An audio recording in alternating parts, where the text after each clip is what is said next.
Hey guys, this is Red and Blue, and for the first time this year since 1979, we have two Parisian teams in the top tier Ligue 1 of French football. And so we're going to have, for the first time in basically forever, Parisian derby. And as it turns out, we're actually going to get two Parisian derbies over the next 2 weeks, with first like a Ligue 1 team this weekend in the Parc des Princes before facing off again PSG with Paris FC in the French Cup again in Parc des Princes in 10 days. And so I thought it'd be a good time to actually chat about the relationship between the two teams. We're actually talking about clubs that are basically like twins separated at birth, I think is the best analogy for it, have a very deep and rich history together, despite not having crossed paths for the last 50 years in essence. So let me walk you through that first, and then we'll talk about the games and where the teams are and what we can expect from it. So first, in terms of the history, the two teams are actually started together. So the story of the creation of PSG, I'll go through it very briefly, and if it's a topic that interests you, let me know in the comment, and I might do a separate video on it. But the short of it is that in 1970, we didn't really have a top-tier team in Paris. We needed one because the Parc des Princes was under construction, and obviously, we wanted to have a top-tier team for the French capital.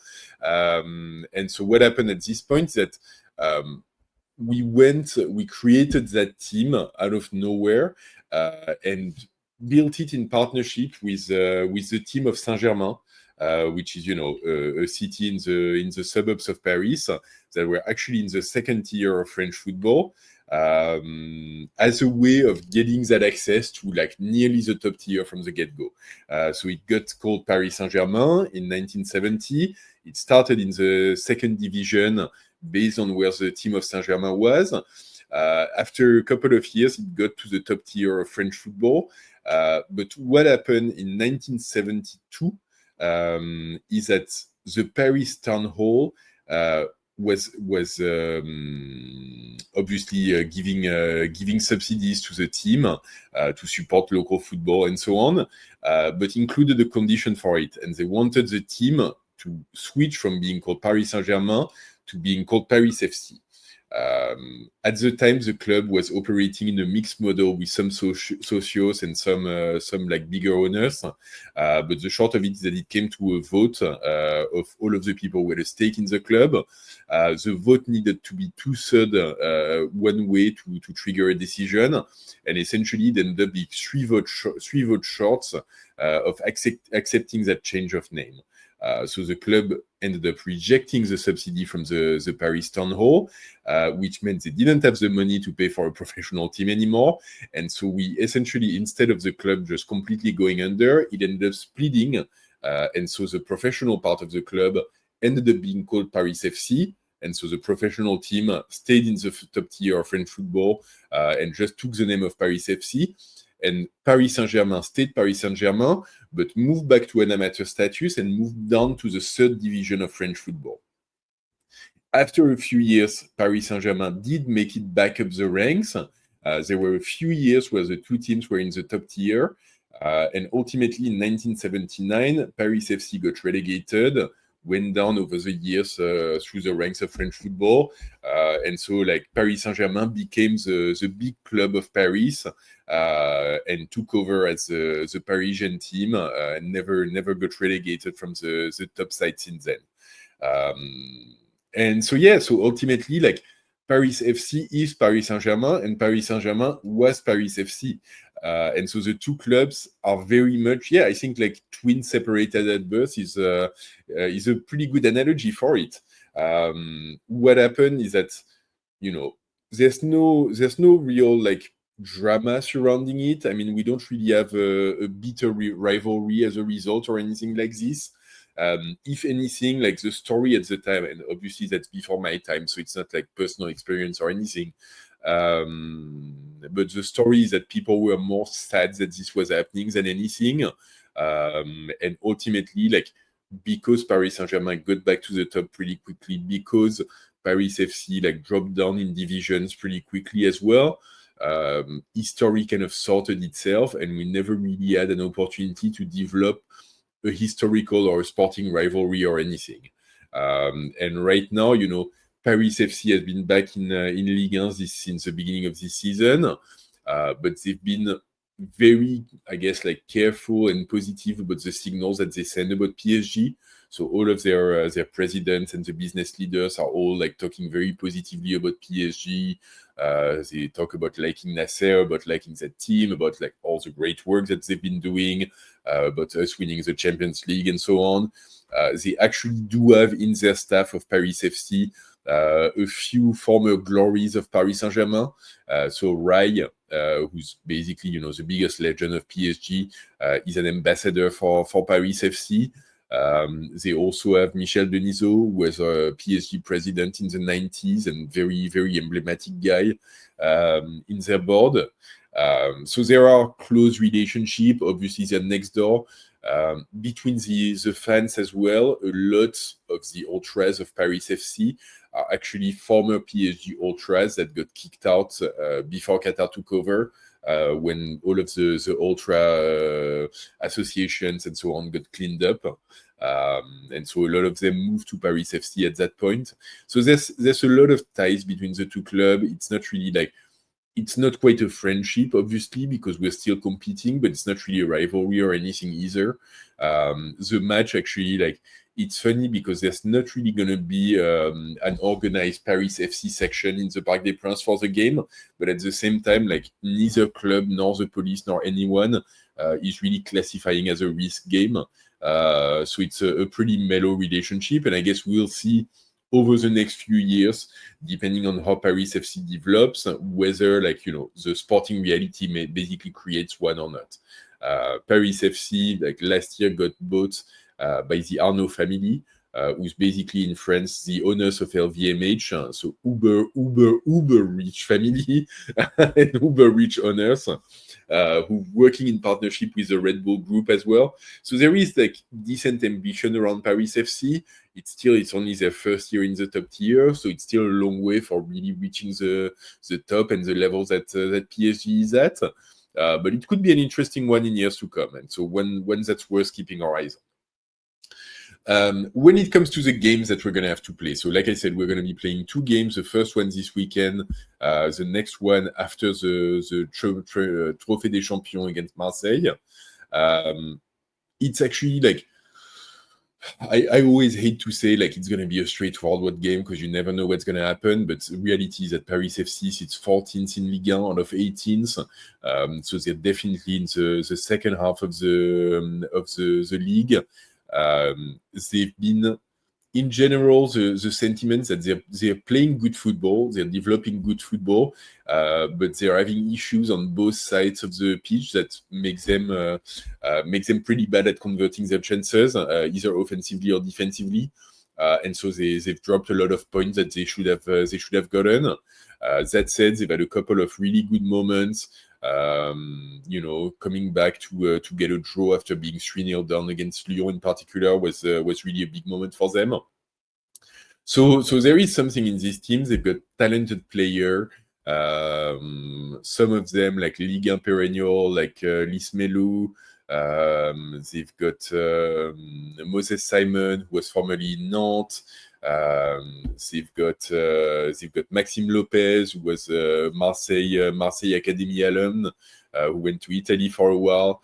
They've got Otavio in central defense that they bought from Porto last summer. So they do have they did spend 60 million euros or so in recruitment last summer, which is big money for a French team, especially coming up from second division. Some pieces of business have turned out better than others, and so there's definitely still gaps in their team. And the big deal as well is that they've got 5 of their players, basically 3 or 4 of which are in their starting 11, who are in the African Cup of Nations right now. So they are basically missing their whole front line of attack. They're missing their right wing back, and they're missing like one of their top options, like in midfield. So they do have a lot of players missing, and ultimately it's still, even with all of their players, it's only a team that sits 14th in Ligue 1. So it should be a team that we can win very comfortably with. Paris PSG, obviously, like we finally enjoyed some time off. Our squad took 10 days of rest over the Christmas break. They've been back in training since the 30th or 31st. So they've been back in training like 3-4 days. What we're hearing is that we should play a really competitive squad as well. So obviously we're missing Hakimi, but apart from this, we should be playing basically like our strongest starting 11. Safonov versus Chevalier question, like completely put to the side for now, because it's going to be Chevalier. Safonov is injured. But so yeah, overall, like, you know, it feels like it should be, once again, I hate to say because anything can happen in football, but it should be like really a walk in the park for us on this one. And yeah, like hopefully a good moment of football, because it's nice to have a local derby in Paris. We've been waiting about that for a long time. I remember, like, honestly, as long as I remember following football, there's always been question about like when would we get a second team in the top tier in the French league. A while back, like Red Star was going to be the one, then Paris FC.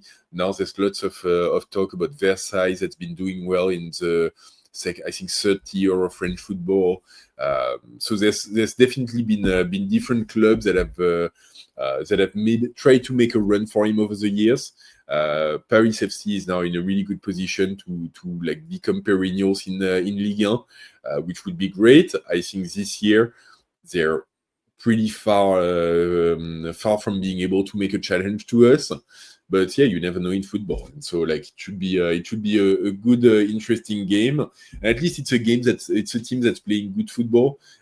So I'm hoping that despite all of the players not being there, they don't really park the bus, and we still get a pleasant game of football.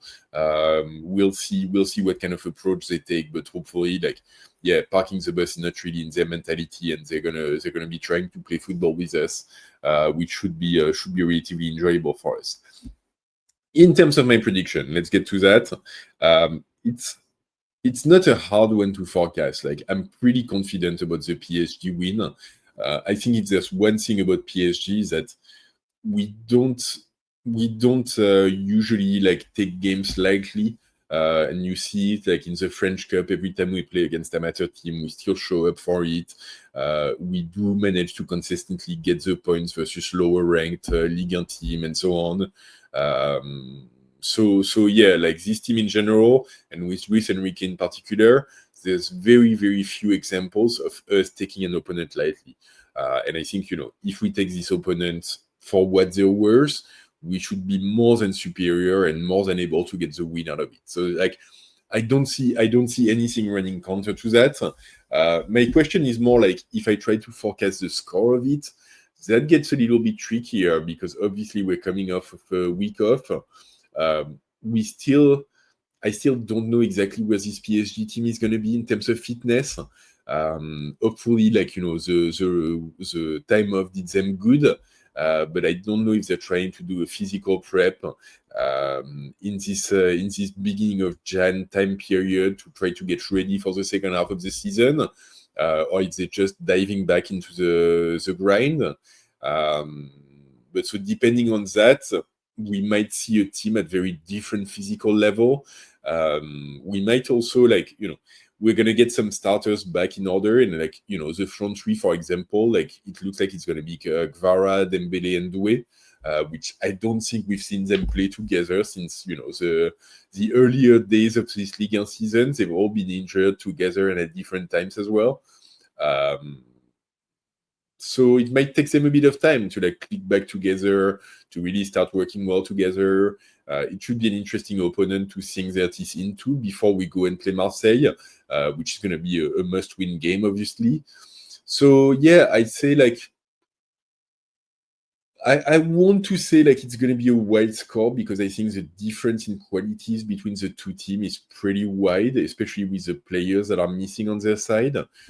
So I don't think all of their line of attack is going to be missing. So I really have trouble imagining them scoring against us. So it's more a question about like how much are we going to score and how early are we going to score. It could be 4-5-0 if it goes early. Like, I think maybe a bit more realistic would be to say 2 or 3-0. As always, like, depending on circumstances, I'll take the 1-0. But yeah, I think in the end, like, I'll settle like somewhere in the middle and like not take much risk. I'll say like a 2-0. Feels about right. It's the first game back from holiday. It will take some time for things to settle down. We're playing as a team from across the street as well, so it's going to be interesting. So yeah, 2-0 feels about right. And I'll be very happy for that. Honestly, like, that's a good restart. Easy, take the win, go on to play in the Trophée des Champions, and then we'll play the other game against Paris FC as well. This month of January, anyway, it's going to be about 2 things. It's going to be about the Marseille game, which, like I said, is a must-win because there's a trophy and it's Marseille, and we lost the league game at their place, so we need to set the record straight. So that one is must-win. Not losing in the Cup de France, but once again against Paris FC, I'm not that fearful of it. And then, like, running up to the last two Champions League game, we've got Sporting in Lisbon, and then Newcastle at home. And I think, given where we stand in the ranking, given what other teams are doing, those are two essentially must-win games. So that's really going to be the focal point of January, but coming towards the later half of the month. So we'll see what happens until then. For now, that's kind of what my expectation is for this match. Let me know in the comment what you think. What is your expectation for it? Are you excited by the Parisian derby? Is it something that, even if there's not a big rivalry just yet, is it like meaningful for you guys? And what's your expectation for this game in terms of score lines and how you see this game turn up? And, as always, please like this video if you've made it this far. Please subscribe to the channel if you haven't subscribed yet. PSG content day in, day out. All of the news and all of the information about the club for you guys. So subscribe to the channel, drop a like, hit the bell to get notified of future video, drop a comment, do all of those things, do everything. And as always, either in Paris FC or in Paris Saint-Germain, ici c'est Paris!